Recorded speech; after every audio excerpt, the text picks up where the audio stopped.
Ini adalah kesempatan kedua untuk hidup kamu. Kalau kamu merasa hidupmu biasa saja, kalau kamu merasa keuanganmu jalan di tempat, atau bahkan kamu merasa tidak benar-benar paham bagaimana uang bekerja, maka episode ini jadi titik perubahan buat kamu.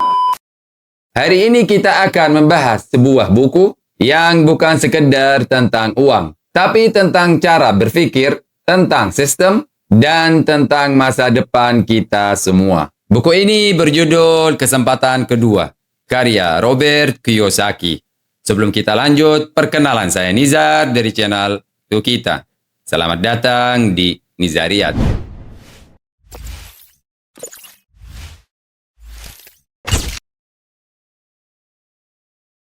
Buku ini sebenarnya adalah kelanjutan dari filosofi yang sudah ia mulai sejak bukunya yang terkenal, yaitu Rich Dad and Poor Dad. Tapi ada perbedaan besar. Kalau di buku sebelumnya, dia berbicara tentang uang di level pribadi. Di buku ini, dia membawa kita ke level yang lebih luas, ke ekonomi global, ke sistem keuangan dunia, dan ke realita yang jarang disadari oleh banyak orang. Kiyosaki nggak datang untuk memberi nasihat yang biasa, seperti nabung lebih banyak atau bekerja lebih keras. No. Tidak.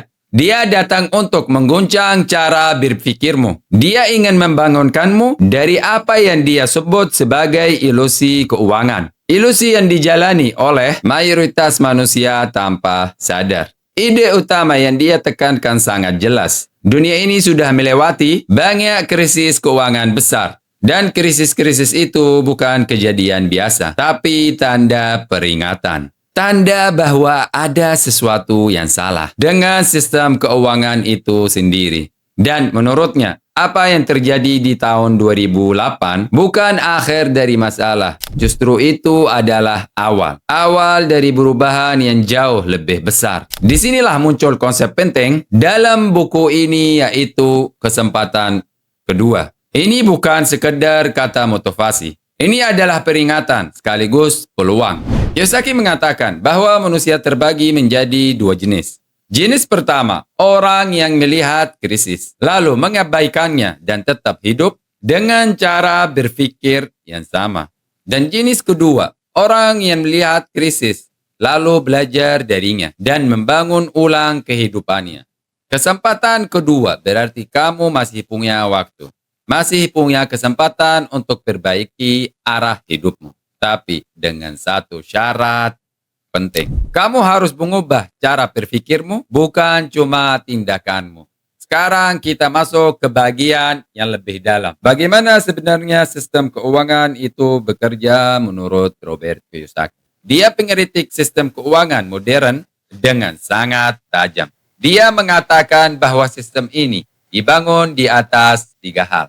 Pertama, mencetak uang tanpa dasar nyata. Kedua, bergantung pada utang bukan produksi. Ketiga, menyesatkan masyarakat melalui pendidikan tradisional. Dan yang lebih mengejutkan, dia menjelaskan bahwa pemerintahan dan bank sentral mengontrol nilai uang dengan cara yang membuat yang kaya semakin kaya dan yang miskin makin miskin. Artinya apa? Artinya uang yang kita gunakan setiap hari sebenarnya tidak nyata seperti yang kita kira. Uang itu hanyalah sistem yang berdiri di atas kepercayaan dan utang. Sekarang kita bicara tentang perbedaan pola pikir antara orang kaya dan orang miskin. Kiyosaki mengulang konsep lamanya, tapi dengan kedalaman baru.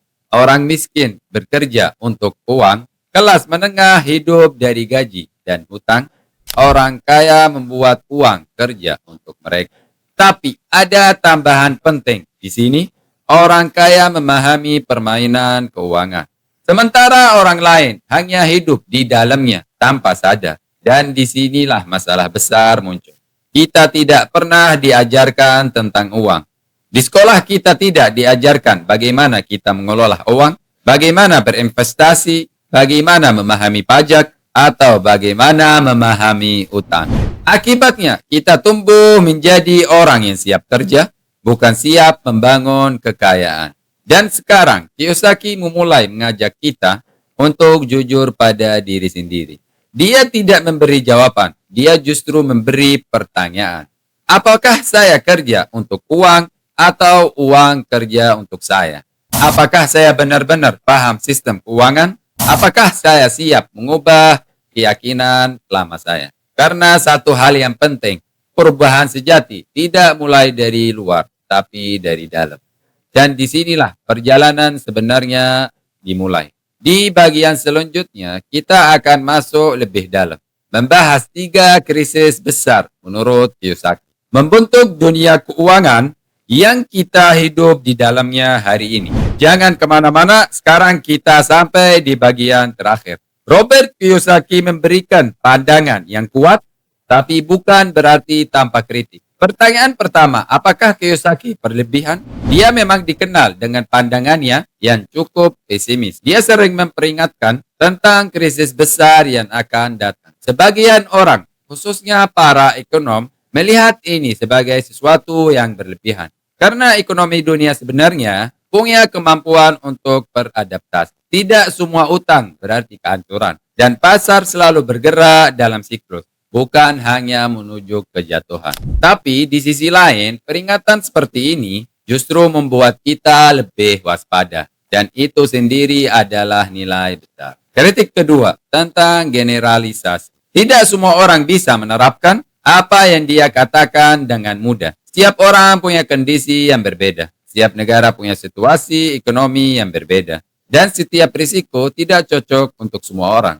Artinya, apa yang berhasil untuk satu orang belum tentu berhasil untuk yang lain. Kritik ketiga, fokus berlebihan pada aset. Memang benar, memiliki aset itu penting, tapi tetap perlu keseimbangan. Karena tidak semua aset aman. Tidak semua investasi berhasil, dan kadang menyimpan uang tunai. Dan bisa menjadi keputusan yang bijak. Jadi intinya bukan hanya punya aset, tapi punya aset yang kamu pahami dan sesuai dengan kondisimu. Sekarang apa sebenarnya yang kamu dapat dari buku ini? Jika kamu membacanya dengan kesadaran, kamu akan mendapatkan 3 hal utama. Pertama, pemahaman finansial yang lebih dalam. Kamu akan mulai melihat uang bukan hanya sebagai gaji, tapi sebagai sistem.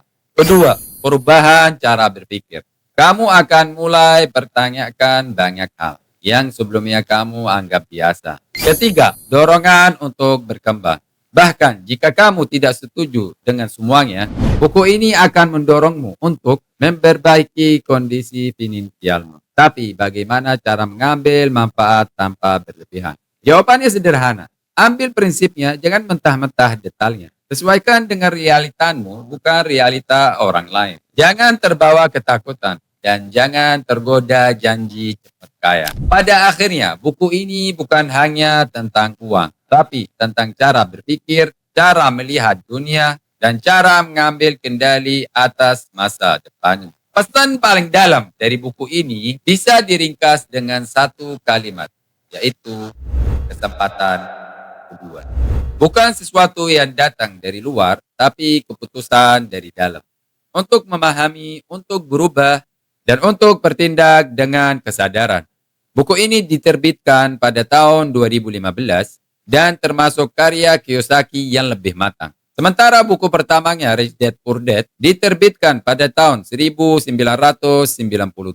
ada jarak sekitar 18 tahun antara keduanya. Dan itu menunjukkan perkembangan pemikirannya. Di buku pertamanya, dia fokus kepada dasar keuangan pribadi. Di buku kedua, dia masuk ke analisis sistem keuangan global. Bisa dikatakan buku pertama mengajarkan kamu bagaimana memulai. Dan buku kedua menunjukkan kemana arah jalan. Jika kamu tidak memahami gambaran besarnya, dari segi isi, buku kedua lebih berani, lebih dalam dan lebih terhubung dengan realita ekonomi dunia. Tapi juga membutuhkan pembaca yang setidaknya punya pemahaman dasar tentang keuangan. Sampai di sini, semoga episode ini bukan hanya menambah pengetahuanmu, tapi juga mengubah cara pandangan. Apa pendapatmu tentang kesempatan kedua? Tulis di kolom komentar.